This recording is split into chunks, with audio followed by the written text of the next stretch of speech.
Hello everyone, welcome to our channel. इस video में हम कक्षा 6वीं विषय विज्ञान के अध्याय 14 रेशों से वस्त्र तक पादप रेशे के प्रश्नों के उत्तर करेंगे। इस वीडियो को सुनने मात्र से ही आपको सारे प्रश्नों के उत्तर याद हो जाएंगे। तो अगर आपने हमारे चैनल को अभी तक सब्सक्राइब नहीं किया है तो जल्दी से सब्सक्राइब कर लीजिए और इस वीडियो को लाइक कर अपने फ्रेंड्स को जरूर शेयर करें। तो चलिए शुरू करते हैं। सबसे पहले हम पाठ के मध्य में दिए गए प्रश्नोत्तर करेंगे। इसमें इनके उत्तर दीजिएगा। सबसे पहला प्रश्न है, प्राकृतिक रेशे से आप क्या समझते हैं? इसका उत्तर है, जो रेशे हमें पेड़ पौधे, जानवरों और कीड़ों से प्राप्त होते हैं उसे प्राकृतिक रेशे कहते हैं, जिन्हें हम आवश्यकतानुसार विभिन्न रूपों में प्राप्त करते हैं एवं उपयोग करते हैं। प्रश्न दूसरा है, ऐसे रेशों के नाम बताइए जो पौधों के तने से प्राप्त होते हैं। इसका उत्तर है, ऐसे रेशे जो पौधों के तने से प्राप्त होते हैं सन, पटवा व जूट हैं, जिसके तने को कई दिनों तक पानी में डालकर गलाया जाता है, जिससे तने की बाहरी छाल गलकर अलग हो जाती है और शेष भाग से चमकदार कोमल रेशे प्राप्त कर लिया जाता है।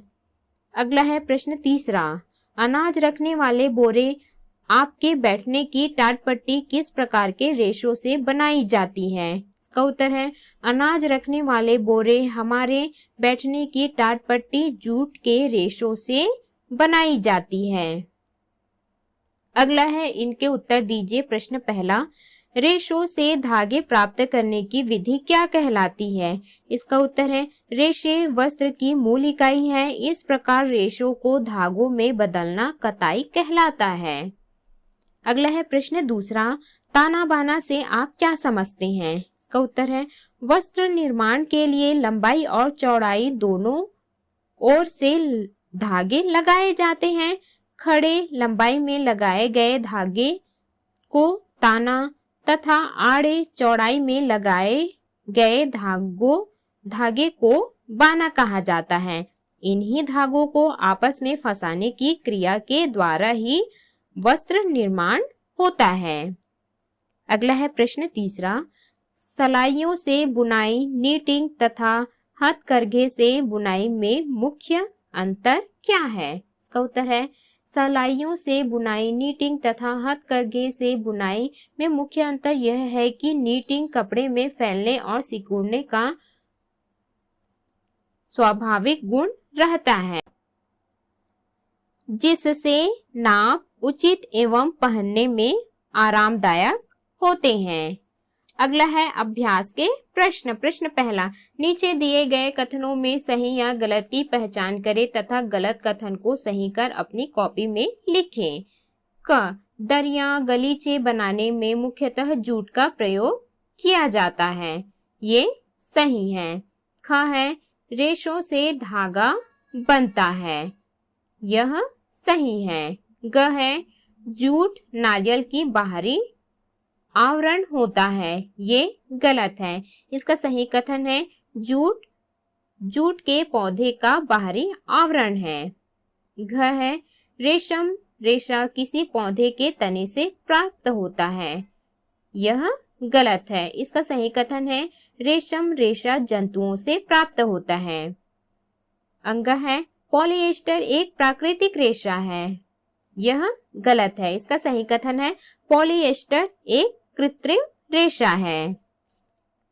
अगला है प्रश्न दूसरा, रिक्त स्थानों की पूर्ति कीजिए। पहला, कायर नारियल के पेड़ से प्राप्त किया जाता है। दूसरा, रेशों को धागे में बदलना कताई कहलाता है। तीसरा, कपास और जूट से पादप रेशे प्राप्त किए जाते हैं। चौथा है, नायलॉन संश्लेषित रेशा है। अगला है प्रश्न तीसरा, निम्नलिखित प्रश्नों के उत्तर दीजिए। क, जूट किस तरह प्राप्त किया जाता है? इसका उत्तर है, जूट के पौधों से प्राप्त रेशों को सामान्य भाषा में टाट कहा जाता है। जूट के पौधों को नमी और गर्मी की आवश्यकता होती है। फूलों के मुरझाने के बाद इसे काट लिया जाता है और पानी में डालकर इसके तने को कई दिनों तक गलाया जाता है। इसके तने की बाहरी छाल गलकर अलग होते ही इसे अच्छी तरह से पानी में धो दिया जाता है, जिससे कोमल व पीले रंग का चमकदार रेशा प्राप्त कर लिया जाता है। ख है, नीटेड कपड़ों की विशेषताएं क्या है? इसका उत्तर है, नीटेड कपड़ों की विशेषताएं निम्नलिखित हैं। पहला, इसमें फैलने व सिकुड़ने की क्षमता होती है। दूसरा, ये आवश्यकता अनुसार सिकुड़कर एवं फैलकर शरीर में फिट बैठते हैं। तीसरा, ये खेल क्षेत्र में विशेष उपयोगी हैं। ग है, नारियल रेशे से बनने वाली दो वस्तुओं के नाम लिखिए। इसका उत्तर है, यह नारियल की छाल के ऊपर स्थित रहता है। इससे गद्दियां तथा रस्सियां बनाई जाती हैं। घ है, रेशे से धागा बनाने की प्रक्रिया समझाइए। इसका उत्तर है, रेशे वस्त्र की मूल इकाई है। रेशों से वस्त्र निर्माण की प्रक्रिया का प्रथम चरण कताई है। कताई का काम पहले हाथ से होता था। इसके बाद तकली और चरखे के आविष्कार से समय और श्रम दोनों की बचत होने लगी। औद्योगिक क्रांति ने वस्त्र निर्माण के क्षेत्र में नए युग का आरंभ किया। रेशों को प्राप्त करना, उन्हें साफ करना, धागा बनाना और अंत में धागों से वस्त्र बनाना, इन सभी कार्यों के लिए अब अलग अलग प्रकार की मशीनें बनने लगी हैं। अगला है अंगा, मौसम के अनुकूल वस्त्रों का चुनाव किस आधार पर करते हैं, समझाइए। इसका उत्तर है, आमतौर पर हम देखते हैं कि काले या गहरे रंग के वस्त्र गर्मी के मौसम में अधिक गर्मी का कारण होते हैं। यह बात सच है कि सफेद वस्त्र अन्य गहरे रंग के वस्त्रों की तुलना में कम गर्म होते हैं, क्योंकि गहरे रंग गर्मी को अवशोषित करते हैं। गर्मियों में सफेद या हल्के रंगों के कपड़े अनुकूल होते हैं, इसलिए गर्मियों में हमें सफेद या हल्के रंग के वस्त्रों को पहनने पर आराम मिलता है।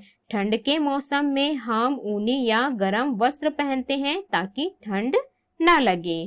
तो इस प्रकार से हमने इस अध्याय के सभी प्रश्नों के उत्तर किए। इस वीडियो को सुनने मात्र से ही आपको सारे प्रश्नों के उत्तर याद हो जाएंगे।